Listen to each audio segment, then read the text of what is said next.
बिस्मिल्लाहिर्रहमानिर्रहीम। हमारा जो नेक्स्ट लेक्चर है हमने स्टार्ट किया हुआ था यूनिट नंबर 9 और उसमें हमारा जो आज का जो टॉपिक होगा वो ब्लड और कुछ डिसऑर्डर सर्कुलेटरी सिस्टम से रिलेटेड और लिम्फेटिक सिस्टम की जब हम बात करें। सबसे पहले तो हम बात करते हैं ब्लड के मतलब। ब्लड क्या है? ब्लड जो है वो आपके पास एक कनेक्टिव टिश्यू है, एक लूज फॉर्म है कनेक्टिव टिश्यू की, लूज कनेक्टिव टिश्यू है जिसमें आपके पास दो तरह की चीजें हैं। ठीक है, ये ब्लड वेसल्स के अंदर फ्लो कर रहा है, ट्रांसपोर्ट में मदद दे रहा है, सर्कुलेटरी फ्लूइड है और इसमें दो तरह की चीजें हैं। एक है आपके पास प्लाज्मा और एक है ब्लड सेल्स। ब्लड में से सेल्स अलग कर दें, बाकी जो आपके पास होगा वो प्लाज्मा होगा, that is 55% of full blood.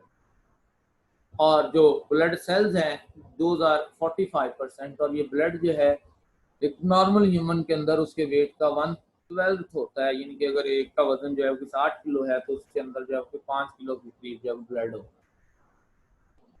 अब प्लाज्मा में भी चीजें आ रही हैं, कौन कौन सी जी? इसमें प्लाज्मा के अंदर इनऑर्गेनिक आयंस भी हैं, प्लाज्मा प्रोटीन्स भी हैं, ऑर्गेनिक न्यूट्रिएंट्स भी हैं, वेस्ट भी है, हार्मोन्स भी हैं, गैसेस भी हैं। मुख्तलिफ ही इनऑर्गेनिक आयंस हैं, जैसे सोडियम है, जैसे जो है वो क्लोराइड्स हैं, पोटाशियम है। सबसे ज्यादा जो इसमें वैसे तो 0.9% है ना इनऑर्गेनिक, तो उस इनऑर्गेनिक में 2/3 यानी कि 0.6% ऑफ ब्लड ये हमारे पास सोडियम क्लोराइड है। और इन आयंस का काम जो है वो एज इलेक्ट्रोलाइट इसको जो है वो मदद देना है, बैलेंस को मदद देना है, ऑस्मोटिक बैलेंस को, सॉल्यूट्स लेवल को मेंटेन करना है, पीएच को मेंटेन करना है, कई एक इसके जो है वो फंक्शन है। उसके अलावा प्लाज्मा प्रोटीन्स हैं, 7 से 9% जो है वो प्रोटीन्स है। प्लाज्मा प्रोटीन्स मुख्तलिफ तरह की प्रोटीन्स हैं, ग्लोबुलिन्स हैं, एल्ब्यूमिन्स हैं, ऑस्मोटिक बैलेंस को मेंटेन करने के लिए भी हैं। उसके अलावा जो है वो ये इसके अंदर जो है जो मुख्तलिफ एंजाइमेटिक रोल प्ले करने में जो इनका रोल है। ठीक है, क्लॉटिंग के अंदर इनका रोल है। ठीक है, तो प्लाज्मा प्रोटीन्स जो हैं 7 से 9% जो मौजूद है प्लाज्मा में। उसके अलावा ऑर्गेनिक न्यूट्रिएंट्स मौजूद है जो हम खुराक खाते हैं। ठीक है, उसमें जैसे ग्लूकोज है, जैसे फैटी एसिड्स हैं। ठीक है, ये भी अल्टीमेट ब्लड में जाएंगे। अमाइनो एसिड्स हैं, ये भी जो मौजूद है, ऑर्गेनिक न्यूट्रिएंट्स। वेस्ट भी मौजूद है, खास तौर पर जो मेटाबॉलिक वेस्ट है, नाइट्रोजनस वेस्ट है, वो मौजूद है इसके अंदर। हार्मोन्स भी मौजूद है ब्लड के अंदर, ब्लड में भी हार्मोन्स शामिल हो जाते हैं और ब्लड के जरिए ही ट्रांसपोर्ट होते हैं। ठीक है, कई एक। उसके अलावा जो है वो गैसेस जो है वो मौजूद है, और वो जो गैसेस हैं वो कार्बन डाइऑक्साइड और ऑक्सीजन है मेनली। ये कंपोजिशन है प्लाज्मा। और सबसे इंपॉर्टेंट जो है वो क्या है प्लाज्मा में? वो वाटर है 90%। ठीक है, प्लाज्मा में से क्लॉटिंग प्रोटीन्स निकाल दें तो आपके पास जो चीज बचेगी दैट इज द सीरम। ठीक है, तो प्लाज्मा के अंदर पानी और पानी के अलावा ये जो थोड़ी थोड़ी मिकदार में चीजें हमने डिस्कस की हैं ये मौजूद है। ब्लड सेल्स ये 3 तरह के हैं, red blood cells, white blood cells और प्लेटलेट्स। प्लेटलेट्स बेसिकली फ्रेगमेंट्स हैं सेल्स के। रेड ब्लड सेल्स ये भी ए न्यूक्लिएटेड हो जाते हैं बाद में। ठीक है, व्हाइट ब्लड सेल्स आपके पास फर्दर 2 तरह के हैं, ग्रेन्युलोसाइट्स और एग्रेन्युलोसाइट्स। और ग्रेन्युलोसाइट्स मजीद 3 तरह के हैं, न्यूट्रोफिल, एसाइनोफिल, बेसोफिल। और एग्रेन्युलोसाइट 2 तरह के हैं, मोनोसाइट, लिम्फोसाइट। और लिम्फोसाइट मजीद 2 तरह के हैं, बी लिम्फोसाइट और टी लिम्फोसाइट। इनको हम 1 बाय 1 जब डिस्कस करेंगे हर एक को।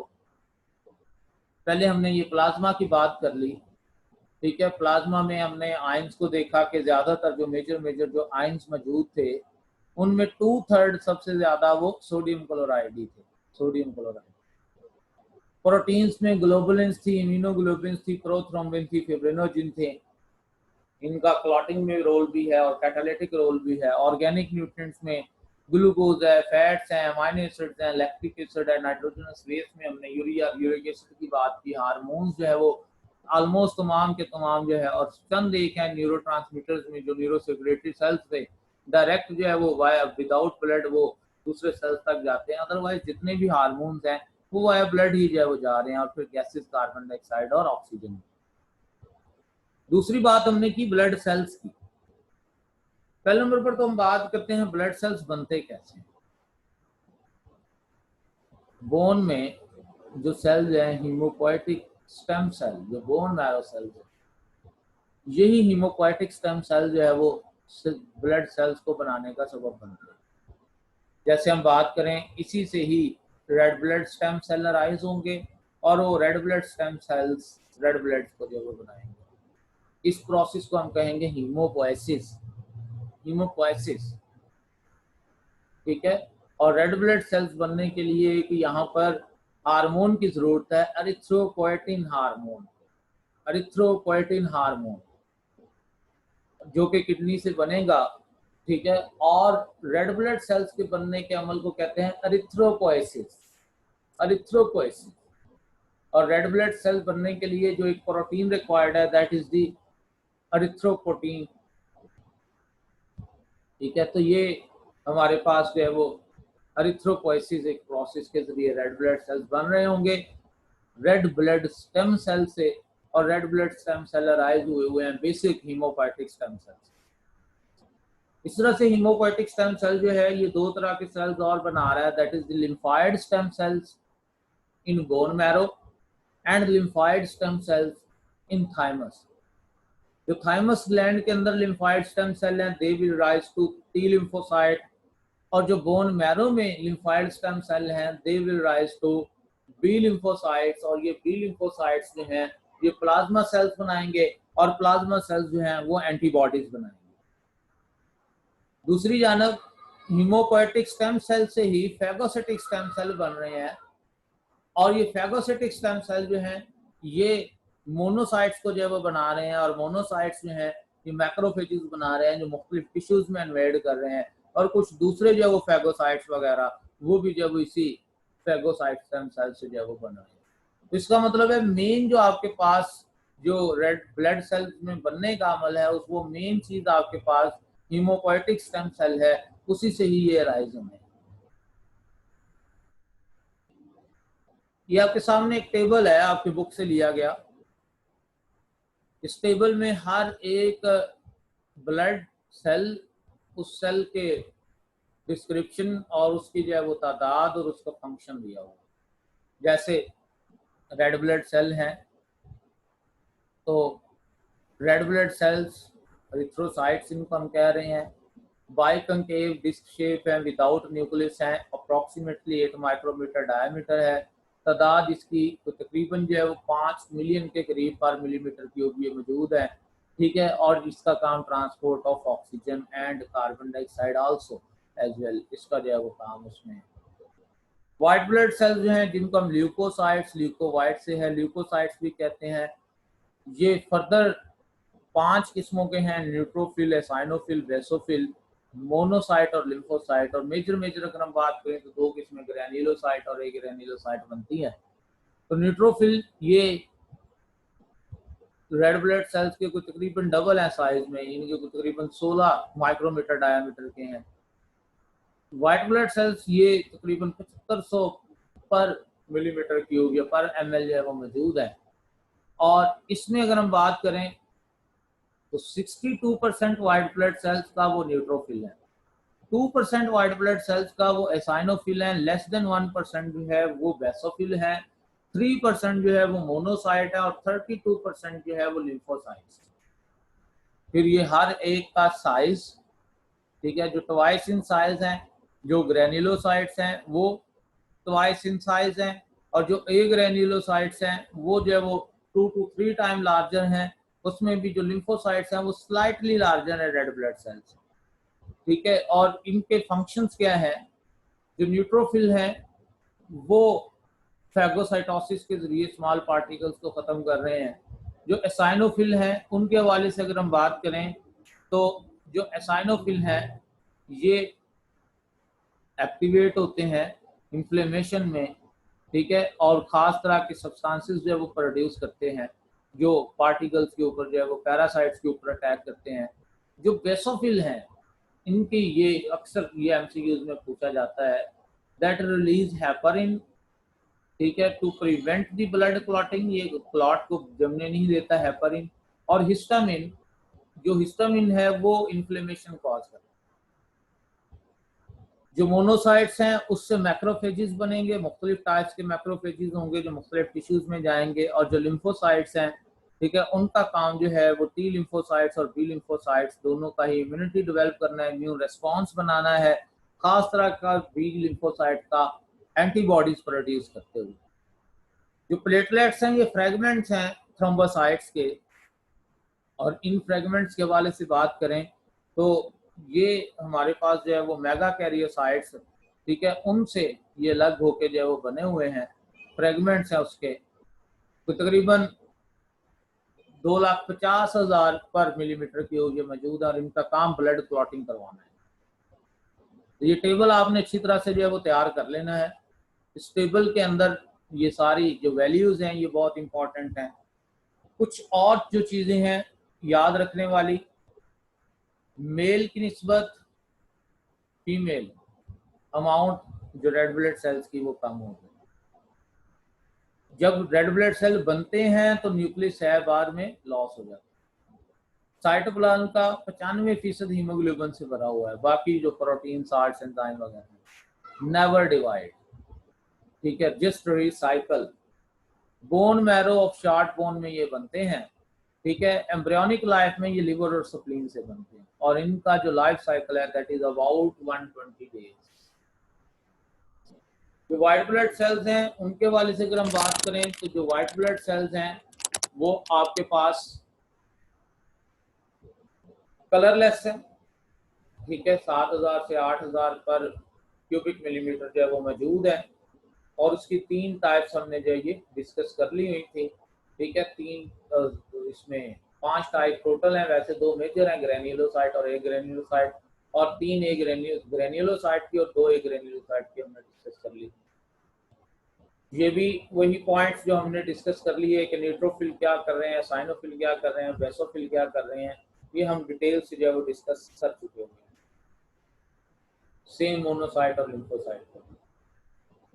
अब हम बात करते हैं प्लेटलेट्स की। प्लेटलेट्स के हवाले से भी कोई पिगमेंट नहीं है, इसमें फिब्रिनोजिन जो है वो मौजूद है, जो कि फिब्रिन में चेंज होती है, ठीक है। और यहाँ पर prothrombin that act as a catalyst, तो इसका काम जो है वो क्या है, क्लॉटिंग करवाना। और ये क्या है, मेगा कैरियोसाइट्स के फ्रेगमेंट्स हैं, ये सेल्स नहीं है, सेल्स के फ्रेगमेंट्स।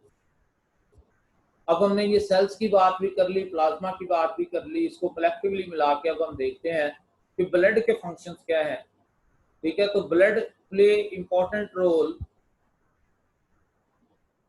उसमें क्लाइडल ऑस्मोटिक प्रेशर मेंटेन करने में प्रोटीन्स का रोल है, जैसे एल्ब्यूमिन 75% रोल प्ले कर रही है ऑस्मोटिक प्रेशर मेंटेन करने में, और ग्लोबुलिन 25% रोल प्ले कर रही है ऑस्मोटिक प्रेशर मेंटेन करने में। ट्रांसपोर्ट ऑफ मटेरियल का सबब बनता है, ट्रांसपोर्ट ऑफ गैसेस का सबब बनता है, ठीक है। ये डिफेंस का सबब बनता है बाय इम्यूनिटी, ये हम इम्यूनिटी पूरा एक चैप्टर पढ़ेंगे, लेकिन ये डिफेंस का सबब बनता है। इंटरफेरॉन्स और एंटीटॉक्सिन्स प्रोड्यूस करता है, बफर के तौर पर काम करता है, होम्योस्टेसिस में रोल प्ले कर रहा है, ठीक है। एक्सचेंज ऑफ मटेरियल का सबब बन रहा है। उसके अलावा जो है वो बॉडी के इन्वायरमेंट को मेंटेन करने में जो है वो रोल प्ले कर रहा है, क्लॉटिंग में रोल प्ले कर रहा है। These are the functions of blood, ठीक है, मेजर फंक्शंस हैं ब्लड के, इनको जो है वो आपने डिस्कस कर लेना है। तो बाद हम कुछ डिसऑर्डर्स की बात करने लगे हैं जो रिलेटेड है हमारे सर्कुलेटरी सिस्टम के। जो आपके सिलेबस में डिसऑर्डर्स हैं उनको हम डिस्कस करेंगे, that is thrombosis, embolism, myocardial infection and cerebral infection. पहले हम बात कर लेते हैं थ्रोम्बोसिस की और एम्बोलिज्म। थ्रोम्बस एक क्लॉट है, इंटरनल क्लॉट, ठीक है, solid mass of blood inside the vessel, inside the vessel, ठीक है। ये थ्रम्बस वेसल्स को ब्लॉक करेगा, थ्रम्बस बनने के अमल को थ्रोम्बोसिस कहते हैं, और इसकी वजह से ब्लड प्रेशर भी बढ़ेगा। अगर ये थ्रम्बस डीलोकलाइज्ड हो जाए, डिसलॉज हो जाए, एक जगह पर जहां बना था वहां से मूव कर जाए, तो इस मूविंग थ्रम्बस को हम एम्बोलस कहते हैं। और थ्रम्बस से एम्बोलस बनने के अमल को थ्रम्बो एम्बोलिज्म का नाम देते हैं। और ये थ्रम्बो एम्बोलिज्म जो है, इस वाले से अगर हम बात करें तो इसमें लोकलाइज थ्रम्बस बन के वो डीलोकलाइज होकर दूसरे टिश्यूज में इन्वेड है।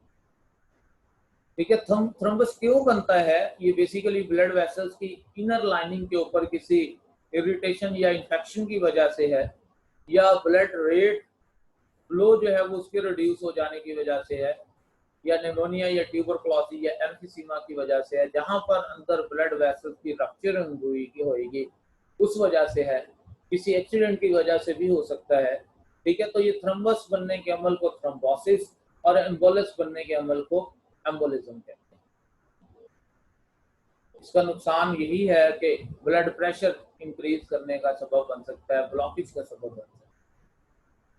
मायोकार्डियल इंफेक्शन क्या है कि अगर हार्ट की जानब जाने वाली जो वेसल्स हैं, कॉर्नरी आर्टरीज, कॉर्नरी वेसल्स, उनके अंदर एम्बोलस बन जाए या थ्रम्बस आ जाए, या वहां पर जो है वो किसी एरिया का नेक्रोसिस के थ्रू वो एरिया डैमेज हो जाए, ठीक है, तो इसको हम नाम देते हैं मायोकार्डियल इन्फेक्शन या हार्ट अटैक। ये बेसिकली ब्लड सप्लाई का रुक जाना है, ठीक है, हार्ट टिश्यू को।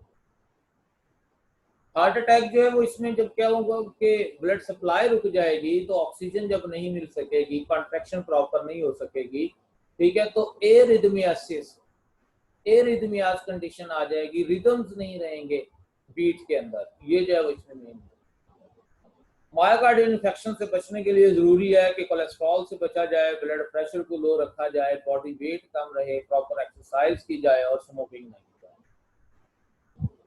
तीसरी जो हमारे पास है जी सेरिब्रल इन्फेक्शन क्या है, that is also called as brain stroke. ये ब्लॉकेज है किसके अंदर? उन वेसल्स के अंदर जो कि सेरिब्रल पार्ट्स को जा रही हैं, जो ब्रेन को जा रही हैं। तो ये न्यूरल टिश्यूज की डेथ है, क्योंकि जब उनको ब्लड सप्लाई नहीं मिलेगी, ठीक है, तो इस कंडीशन को हम नाम देते हैं सेरिब्रल इन्फेक्शन का या ब्रेन स्ट्रोक का। ठीक है, तो इसकी सिम्टम्स जो हैं ये वेरी करती हैं, मतलब सेरिब्रम के जिस हिस्से को ब्लड सप्लाई नहीं मिली, जो टिश्यू जो है वो डैमेज हुआ है, उस टिश्यू की वजह से वो टिश्यू जिस ऑर्गन को कंट्रोल कर रहा था वो ऑर्गन प्रॉपर जो है वो फंक्शनिंग नहीं करेगा। ज्यादातर इसमें जो है वो फॉलेज यानी कि पैरालिसिस की सूरत में जो है वो कंडीशन जो है सामने आती हैं, लेकिन ये शदीद डेथ भी हो सकती है। That is about the disorders. अब लास्ट हमारे पास जो टॉपिक रह गया इस यूनिट का, that is the lymphatic system. दो तरह के ट्रांसपोर्टरी सिस्टम इसमें हमने डिस्कस किए। पहले हमने ब्लड ट्रांसपोर्टरी सिस्टम डिस्कस किया, अब हम बात करेंगे लिम्फेटिक सिस्टम। लिम्फेटिक सिस्टम ये लिम्फ और लिम्फ फ्लोइंग सिस्टम पर मुश्तमिल है। जैसे हमने उसमें बात की थी ब्लड और ब्लड फ्लोइंग सिस्टम, इसमें लिम्फ और लिम्फ, लेकिन वहां पर हमने बात की थी कि उसको पंप करने के लिए ब्लड को हार्ट की भी जरूरत है। यहाँ पर हार्ट का रोल नहीं है। लिम्फेटिक सिस्टम की पंपिंग हार्ट के जरिए नहीं है, इसमें सिर्फ लिम्फ रिक्वायर्ड है और लिम्फ को फ्लो करने के लिए सिस्टम यानी कि वेसल्स और नोड्स रिक्वायर्ड है। ठीक है, अगर हम बात करें जिस्म के अंदर फ्लूइड्स की, तो ब्लड और लिम्फ ये दो मेन फ्लूइड्स मौजूद हैं जो मस्कुलर टिश्यूज में हैं, जो ट्रांसपोर्ट में रोल प्ले कर रहे हैं। लेकिन उसके अलावा भी जो है वो इसमें टिश्यूज मौजूद हैं, और वो कौन कौन से होते हैं उसके वाले से अगर हम बात करें तो ये फ्लूइड सेरिब्रोस्पाइनल फ्लूइड की सूरत में ब्रेन और स्पाइनल कॉर्ड में मेंशन है। पेरिकार्डियल फ्लूइड की सूरत में ये जो है वो हार्ट के इर्द गिर्द है। पेरिटोनियल फ्लूइड की सूरत में पेरिटोनियल लाइनिंग के अंदर मौजूद है। साइनोवियल फ्लूइड की सूरत में, ठीक है, तो ये मुख्तलिफ दूसरे फ्लूइड्स भी मौजूद हैं, एक्स्ट्रा सेलुलर मौजूद है फ्लूइड, ठीक है, लेकिन उनका ट्रांसपोर्ट में रोल नहीं है। ट्रांसपोर्ट के अंदर जो मेन रोल है that is blood and lymph. अब हम बात करते हैं लिम्फ की, ठीक है, और लिम्फेटिक सिस्टम की। लिम्फ क्या है और लिम्फेटिक सिस्टम क्या है? लिम्फेटिक सिस्टम एक ऐसा सिस्टम है जो फ्लो ऑफ लिम्फ के लिए है। लिम्फ क्या चीज है? अगर हम बात करें जी कि ये सेल्स हैं हमारी बॉडी के, तो इन सेल्स के दरमियान जो स्पेस है that is called as interstitial space, और इस इंटरस्टिशियल स्पेस में जो फ्लूइड होगा that is called as interstitial fluid. और ये इंटरस्टिशियल फ्लूइड बढ़ता चला जाता है क्योंकि ब्लड वेसल्स भी दरमियान में से कैपिलरीज गुजर रही हैं, कैपिलरी से भी मटेरियल निकलता है, सेल से भी मटेरियल निकलता है, कुछ एक्सचेंज हो जाता है और कुछ यहाँ पर फ्लूइड में बढ़ता चला जाता है। तो इंटरस्टिशियल फ्लूइड को वापस ब्लड में भेजना वो जरा मुश्किल है क्योंकि ब्लड के अंदर प्रेशर ज्यादा है, लिहाजा इस इंटरस्टिशियल फ्लूइड को इकट्ठा किया जाता है। इंटरस्टिशियल फ्लूइड पहले एंटर होता है लिम्फ कैपिलरीज में है, ये लिम्फ कैपिलरीज एक तरफ से ब्लाइंड है और दूसरी जानब जो है ये ओपन हो रही है इनटू लिम्फ वेसल्स या लिम्फेटिक वेन्स। ठीक है, तो यही लिम्फ जब एंटर हो जाएगी लिम्फ कैपिलरीज के अंदर, तो इंटरस्टिशियल फ्लूइड जब लिम्फ कैपिलरीज में दाखिल हो जाता है that is called as lymph. ठीक है, that is called as lymph. और यहाँ से फिर ये लिम्फ कैपिलरीज से होता हुआ लिम्फ वेसल्स में जाके लिम्फ नोड से गुजरते हुए लिम्फाइड मासेस से गुजरते हुए ये अल्टीमेटली जो है वो मेन थोरेसिक लिम्फेटिक डक्ट के जरिए जाके वेन में ओपन हो जाएगा, ब्लड में शामिल हो। तो इसका मतलब है लिम्फेटिक सिस्टम बेसिकली एक ऐसा सिस्टम है जो इंटरस्टिशियल फ्लूइड को दोबारा ब्लड में भेजने के लिए है। इसके लिए क्या क्या चाहिए है, लिम्फेटिक कैपिलरीज चाहिए हैं, जैसे आपने लैक्टियल की एक एग्जांपल पढ़ी थी, ठीक है, उसमें विलाई के अंदर इस तरह से जो है वो ब्लाइंड एंडिंग, एक तरफ से ब्लाइंड एंड पर जो है वो दूसरी तरफ से ओपन हो रही होगी लिम्फ वेसल में, ये छोटी छोटी फाइन लिम्फ कैपिलरीज होंगी। फिर लिम्फ वेसल्स हैं, दो तरह की लिम्फ वेसल्स हैं, एक वो जो जा रही हैं लिम्फ नोड की जानब that is called as afferent lymph vessels, और दूसरी वो जो नोड से निकल रही हैं that is called as efferent lymph vessels. तीसरी जो है वो यहाँ पर वो लिम्फ नोड्स हैं, ये लिम्फ नोड सबसे ज्यादा एक्सियल रीजन, आर्म्स के अंदर और ग्रोइन रीजन के अंदर और जेनिटल रीजन के अंदर जो है मौजूद है, और इनका काम क्या है, टू फिल्टर द लिम्फ। और फिर कुछ लिम्फाइड मासेस हैं जैसे स्प्लीन है, थाइमस है, टॉन्सिल्स है, एडिनॉइड टिश्यूज हैं, और फिर लिम्फ की हम बात करेंगे that is very similar to interstitial fluid. ये आपके सामने एक सिंपल सा लॉजिक दिखाया गया है लिम्फ का कि ये ब्लड वेसल्स है, उसमें ब्लड प्रेशर हाई है, इससे फ्लूइड निकला इंटरस्टिशियल फ्लूइड, सेल से भी कुछ फ्लूइड निकला। अब ये जो इंटरस्टिशियल फ्लूइड या जो टिश्यू फ्लूइड है इसको दोबारा ब्लड में जाना ड्यू टू हाई प्रेशर मुमकिन नहीं है। लिहाजा क्या होगा कि ये जो इंटरस्टिशियल फ्लूइड है ये लिया जाएगा इनटू लिम्फ कैपिलरीज, और फिर यहाँ से कलेक्ट करके ये एक वस्कुलर सिस्टम ही है जिसमें पहले लिम्फ कैपिलरीज आती हैं, फिर लिम्फ वेसल्स आएंगी, और ये मेन फिर लिम्फेटिक वेन के थ्रू, मेन थोरेसिक जो है वो डक्ट के थ्रू ये जाके सब क्लेमियन वेन में ओपन हो जाएंगी, मतलब ब्लड को ही ये मटेरियल देंगी लेकिन एक अलग लिम्फेटिक सिस्टम के थ्रू। मैंने अभी बात की थी लिम्फेटिक वेसल्स की। लिम्फेटिक वेसल्स दो तरह की हैं, एक एफरेंट है और एक इफरेंट है। एफरेंट लिम्फ वेसल्स वो हैं जो आ रही हैं टुवर्ड्स द लिम्फेटिक नोड, ये एक लिम्फ नोड है, ठीक है, और इफरेंट वो हैं जो इससे निकल रही है। एक लिम्फ नोड में ज्यादा जो है वो लिम्फ वेसल्स आके ओपन हो रही होती हैं और वहां से फिर एक मेन लिम्फ वेसल वहां से एग्जिट हो रही होती है, ज्यादातर 5 से 6 लिम्फ वेसल्स आ रही होती हैं एक लिम्फ नोड की जानब और निकल रही होती है। इस लिम्फ नोड में ना सिर्फ जो है वो लिम्फ की फिल्ट्रेशन होगी बल्कि इसके अंदर जो है वो क्या है, ये लिम्फोसाइट्स का बनना वो भी हमें ये नजर आ रहा है, वो भी बन रहे हैं। ठीक है, अब हम बात करते हैं कुछ लिम्फाइड मासेस की, जैसे ये आपको टॉन्सिल्स की सूरत में और ये एडिनाइड टिश्यूज की सूरत में ये आपको जो है वो लिम्फाइड मासेस जो है वो नजर आती हैं, ये हमारी जो है वो ओरल कैविटी के बिहाइंड मौजूद है। स्प्लीन ये भी एक लिम्फाइड मास है, थाइमस ग्लैंड, थाइमस ये भी एक जो है वो लिम्फाइड मास है, इवन जो है वो बोन मैरो वो भी जो है वो लिम्फाइड मास है। lymph is very similar to interstitial fluid, बल्कि ये इंटरस्टिशियल फ्लूइड ही है जब लिम्फ कैपिलरी में दाखिल हो जाता है तो हम उसको लिम्फ का नाम दे देते हैं। ठीक है, इसमें भी प्लाज्मा प्रोटीन्स हैं, इसमें भी व्हाइट ब्लड सेल्स हैं, लेकिन याद रखिएगा लिम्फ के अंदर रेड ब्लड सेल्स नहीं होते। लिम्फ में रेड ब्लड सेल्स जो है वो नहीं होते। लिम्फ बेसिकली एक लिंक है, ठीक है, इंटरस्टिशियल फ्लूइड का ब्लड के साथ। जो भी ब्लड से फ्लूइड निकलेगा टिश्यूज के दरमियान, इंटरस्टिशियल फ्लूइड ये उसको लेके जाएगा दोबारा ब्लड की।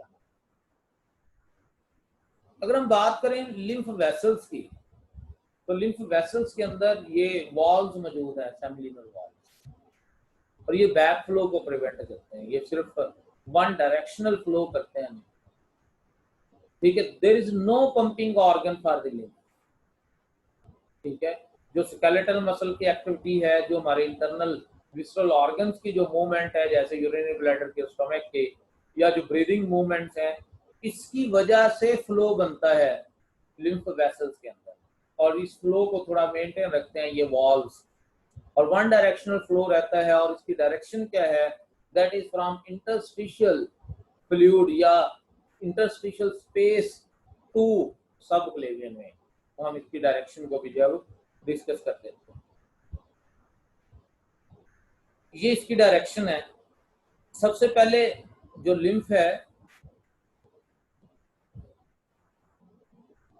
ब्लड से इंटरस्टिशियल फ्लूइड इकट्ठा होगा, टिश्यू फ्लूइड आएगा, ये जो इंटरस्टिशियल फ्लूइड है that will enter into the lymph capillaries. Lymph capillaries जो है वो ओपन होगी इनटू एफरेंट लिम्फ वेसल्स, और ये ज्यादातर ये एफरेंट लिम्फ वेसल्स जाएंगी टुवर्ड्स द लिम्फ नोड। वहां पर लिम्फ की फिल्ट्रेशन होगी, जो उसके अंदर अगर कोई भी किस तरह का इसमें हमारे पास जो है वो उसमें ऐसी स्ट्रक्चर मौजूद है जो हार्मफुल है, तो उसको फिल्टर कर दिया जाएगा। ठीक है, ये जो एफरेंट लिम्फ वेसल है ये आगे जो है वो जाएंगी टुवर्ड्स दी नोड, और नोड से निकलेंगी इफरेंट लिम्फ वेसल, और ये इफरेंट लिम्फ वेसल जो है ये जाएंगी टू मेन लिम्फ डक्ट, और ये लिम्फ डक्ट जो है थोरेसिक लिम्फ डक्ट, ये जाके ओपन होंगी इनटू सबक्लेवियन वेन और लेफ्ट सबक्लेवियन। ठीक है, वहां पर जाके जो है वो ये सारी लिम्फ पोर कर देंगे इनटू वेन, और जब वेन में दाखिल होगी तो वेन में जो है वो फिर ब्लड मौजूद है, तो इस तरह से ये इंटरस्टिशियल फ्लूइड ब्लड का हिस्सा बना। ठीक है, ये ब्लड का हिस्सा बन गया, फिर वही दोबारा साइकिल। तो इसका मतलब है कि डेली बेसिस पे ये सारा जो इंटरस्टिशियल फ्लूइड है उसको बैक इनटू ब्लड लेके जाने में जो है वो लिम्फेटिक सिस्टम का कुछ और भी रोल है लिम्फेटिक सिस्टम के, उनको भी हम डिस्कस करते हैं। मेन रोल तो हमने ये डिस्कस कर लिया ना कि रिटर्निंग ऑफ मटेरियल है बैक टू ब्लड। उसके अलावा transport of large size material जैसे फैट ग्लोब्यूल, जैसे हम फैटी फूड खाते हैं लिम्फ के अंदर 1% इंक्रीज आ जाती है फैट्स की, और ये इसलिए है कि लैक्टियल जो है वो उसमें जो फैटी एसिड जाएंगे, और ये फैट पार्टिकल्स, लार्जर पार्टिकल्स वहां से डायरेक्ट ब्लड में जो है वो जो नहीं जा सकते थे वो वाया लिम्फेटिक सिस्टम ब्लड में चले जाए। उसके अलावा जो फॉरेन इन्वेडर्स हैं जैसे बैक्टीरिया, वायरसेस वगैरह, उसकी फिल्ट्रेशन करवाना भी है, और ये मेन आगे उसको डिस्ट्रॉय करना ये काम होगा लिम्फोसाइट्स का जो लिम्फ नोड्स के अंदर मौजूद होंगे, मैक्रोफेजेस का जो लिम्फ नोड्स में मौजूद। जो लिम्फाइड मासेज हैं जैसे स्प्लीन है, जैसे थाइमस है, दे आर आल्सो इन्वॉल्व्ड। जैसे स्प्लीन की बात करें that is involve in filtration of blood, thymus gland की बात करें that is involve in the formation of T lymphocytes. तो ये टी लिम्फोसाइट्स भी बना रहे हैं, ब्लड को फिल्टर भी कर रहे हैं, और एम्ब्रियोनिक डेवलपमेंट के दौरान जो स्प्लीन और लिवर, और स्प्लीन यहाँ पर भी अभी तक तो है तो एक लिम्फाइड मास ही, ये रेड ब्लड सेल बनाने में भी रोल प्ले कर। ठीक है, सिर्फ एम्ब्रियोनिक कंडीशन के डेवलपमेंटल कंडीशन। ठीक है, that is about the lymphatic system. ठीक है, ये लिम्फेटिक सिस्टम के रिलेटेड जो वो हमारा पॉइंट था। अब हम बात करेंगे कुछ एमसीक्यूज की, कुछ क्वेश्चंस की बात करेंगे कि किस तरह से क्वेश्चन जो है वो राइज होते हैं। कुछ चंद एक मॉडल क्वेश्चंस की मैं बात करता हूँ, उसके बाद जो है वो फिर आप लोग जो है इसमें कोई भी क्वेश्चन होगा तो मुझे ग्रुप के अंदर जो है वो डिस्कस कर सकते हैं।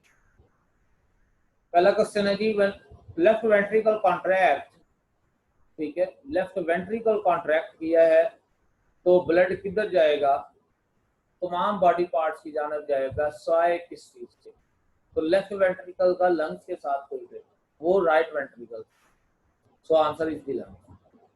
Number of coronary arteries arise from the base of aorta, coronary arteries कितनी जो है वो अराइज हो रही हैं एओर्टा की बेस पे, ऑप्शन है आपके पास 1 2 3 4, ठीक है, तो इसमें बेस ऑफ एओर्टा पे जो है वो 2 कॉर्नरी आर्टरीज जो है वो अराइज हो रही हैं।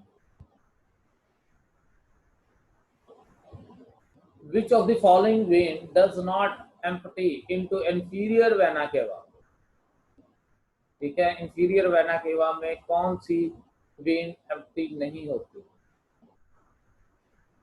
ठीक है, दो ऑप्शन है, एक इसमें जगुलर वेन है, ठीक है, और ये जगुलर वेन नेक रीजन में जो है वो जा रही है, और दूसरी जो है वो हमारे पास जो है वो हेपेटिक पोर्टल वेन है, ये डायरेक्ट जो है वो वेना केवा में एंटर नहीं हो रही, ठीक है, ये जगुलर वेन है, ये इसमें सब क्लेविन वेन में आएगी और वहां से फिर ये जो है वो जाएगी, और हेपेटिक पोर्टल वेन इसका काम जो है वो है कि ये एम्प्टी होगी इनटू लिवर, ये सप्लाई दे रही है स्मॉल इंटेस्टाइन से लिवर की जाना, लूप साउंड प्रोड्यूस होगी इस वक्त जब वॉल्स क्लोज होंगे, कौन से वॉल्स जो मौजूद हैं एट्रिया और वेंट्रिकल्स के अंदर, ठीक है। इसी तरह से pacemakers, nerve endings which nervous system are present, तो ये ऑटोमेटिक हैं, ऑटोनॉमिक हैं, ठीक है, ऑटोनॉमिक है। दैट इज अबाउट ये एक और क्वेश्चन जो है उसमें हम डिस्कस कर लेते हैं। Pulmonary trunk emerge from which chamber of the heart, ठीक है, तो ये राइट वेंट्रिकल से पल्मोनरी ट्रंक अराइज हो रहा है। पेरिकार्डियम एक डबल मेम्ब्रेनस है और फ्लूइड फिल्ड है। Wall present between the right atrium and right ventricle, 3 flash के ट्राइकस्पिड है, ट्राइकस्पिड वॉल प्रेजेंट है जिसमें राइट एट्रियम और राइट वेंट्रिकल, राइट वेंट्रिकल जब कॉन्ट्रैक्ट करता है तो ब्लड पास होता है टू राइट वेंट्रिकल की बात हुई है, ठीक है, तो ये जाएगा पल्मोनरी ट्रंक से टुवर्ड्स द लंग्स, तो वहां से जो है वो पल्मोनरी ट्रंक को इसने जाना है राइट वेंट्रिकल से।